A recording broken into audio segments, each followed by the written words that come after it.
गांव का नाम था चंदनगढ़। वहां के सबसे बड़े जमींदार थे ठाकुर विक्रम सिंह। विक्रम सिंह की उम्र करीब 55 साल थी, लेकिन रुतबा ऐसा कि पूरा गांव उनके सामने सर झुकाता था।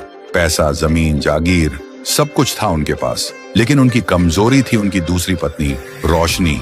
रोशनी जिसका नाम सुनते ही लोगों के दिलों में हलचल मच जाती थी। उम्र सिर्फ 26 साल, गोरा रंग, शरबती आंखें और भरा हुआ नशीला बदन। वह गांव की सबसे खूबसूरत औरत थी। जब वह अपनी हवेली की बालकनी पर आती थी तो नीचे काम करने वाले मजदूर अपना काम भूलकर बस उसे ही देखते रह जाते थे। लेकिन इस सोने के पिंजरे में रोशनी खुश नहीं थी।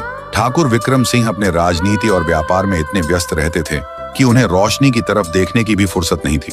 शादी को 3 साल हो गए थे, लेकिन रोशनी को वह पति का सुख कभी नहीं मिला जिसके लिए एक औरत तरसती है। हर रात को वह अपने बड़े से बिस्तर पर अकेली लेटी रहती, करवटें बदलती और अपनी ही जवानी उससे सवाल करती कि ये हुस्न किस काम का, जब उसे सराहने वाला ही कोई नहीं। रोशनी की जवानी अब शोलों की तरह भड़क रही थी। उसे महंगे गहने और कपड़े नहीं, उसे एक मर्द की नजदीकी चाहिए थी। वह बस अंदर ही अंदर घुट रही थी, जैसे कोई सूखा हुआ फूल पानी के लिए तरसता है।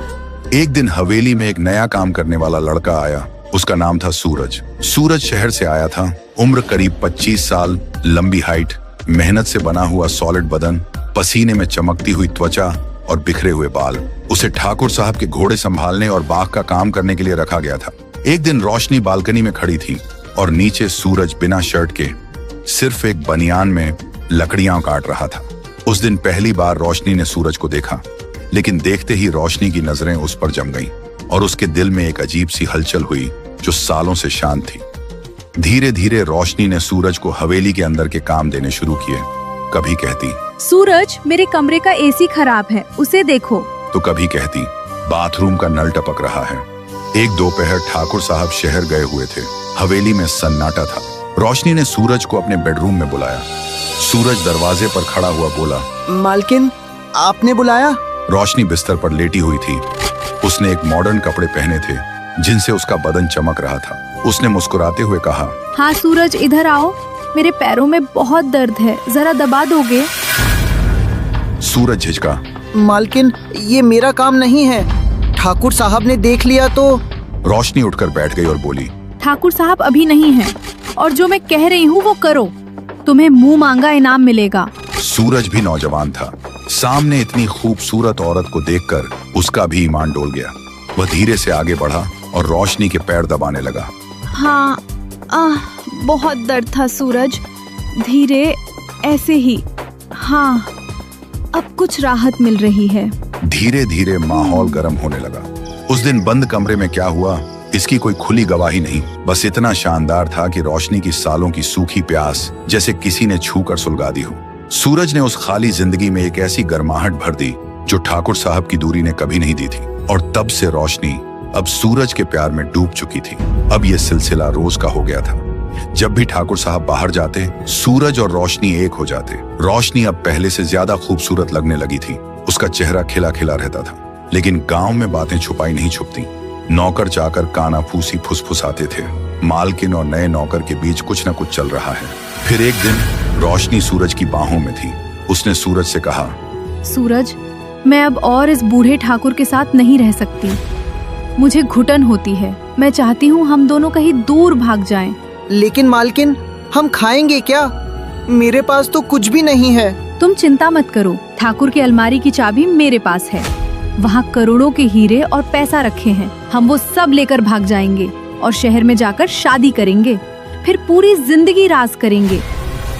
सूरज की आंखें चमक उठी। पैसों का लालच और मालकिन का प्यार, उसके लिए तो जैसे लॉटरी लग गई थी।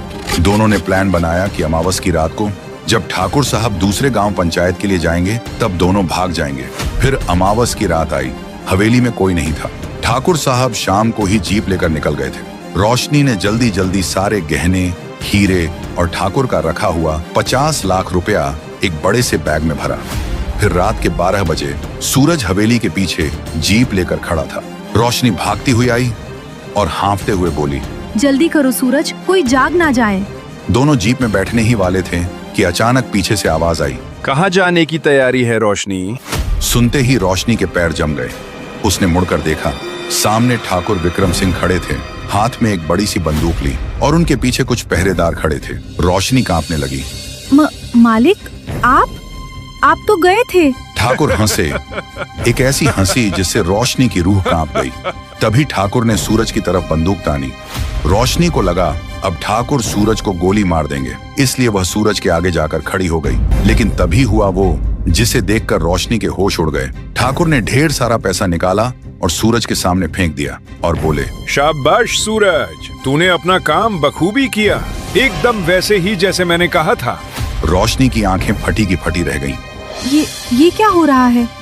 सूरज, ये क्या कह रहे हैं? सूरज, जो अब तक डर का नाटक कर रहा था, अचानक सीधा खड़ा हो गया और उसके चेहरे पर एक कमीनी मुस्कान आ गई। उसने रोशनी को देखा और बोला, माफ करना मालकिन, मैं नौकर जरूर हूँ पर गद्दार नहीं। ठाकुर साहब ने मुझे पहले दिन ही बता दिया था कि तुम्हारे दिमाग में क्या चल रहा है, इसलिए ये प्यार का नाटक किया तुम्हारे साथ। फिर सुबह ठाकुर की हवेली के सामने लोगों की भीड़ जमा हो गई थी। जो ठाकुर हमेशा दूसरों के झगड़ों का पंचायती करता था, आज वही ठाकुर अपनी ही बीवी का फैसला गांव के सामने करने वाला था। ठाकुर विक्रम सिंह ने सबके सामने रोशनी से कहा, रोशनी, मुझे पता था कि मेरी दौलत और मेरी उम्र तुम्हें कभी खुश नहीं रख पाएगी। मुझे शक था कि तुम मेरे पीठ पीछे रंगरेलियां मना रही हो और मुझे लूटने का प्लान बना रही हो। इसलिए मैंने ही सूरज को कहा था कि तुम्हें अपने जाल में फंसाए, ताकि मैं तुम्हें रंगे हाथों पकड़ सकूं। रोशनी टूटकर जमीन पर गिर गई और सूरज से कहा, तुमने मेरे साथ जो किया वो सब झूठ था, वो प्यार, वो कस्में। सूरज ने थूकते हुए कहा, प्यार? कैसा प्यार मालकिन? तुम जैसी औरत जो अपने पति की नहीं हुई, वो मेरी क्या होगी? मुझे तो ठाकुर साहब ने नाटक करने के पैसे दिए थे, और वैसे भी तुम्हारे साथ मजे लेने में मुझे कोई नुकसान तो था नहीं। जितने लोग वहां थे सब जोर जोर से हंसने लगे। तब रोशनी को अपनी गलती, अपने लालच और अपनी हवस पर इतनी घिन आने लगी कि वह मर जाना चाहती थी। तभी ठाकुर ने अपने आदमियों से कहा, इस औरत से सारे गहने छीन लो और सुनो, इसे धक्के मारकर हवेली से बाहर निकाल दो। आज के बाद ये इस गांव में दिखनी नहीं चाहिए। जो औरत अपनी इज्जत नहीं बचा सकती, वो इस हवेली में रहने लायक नहीं है।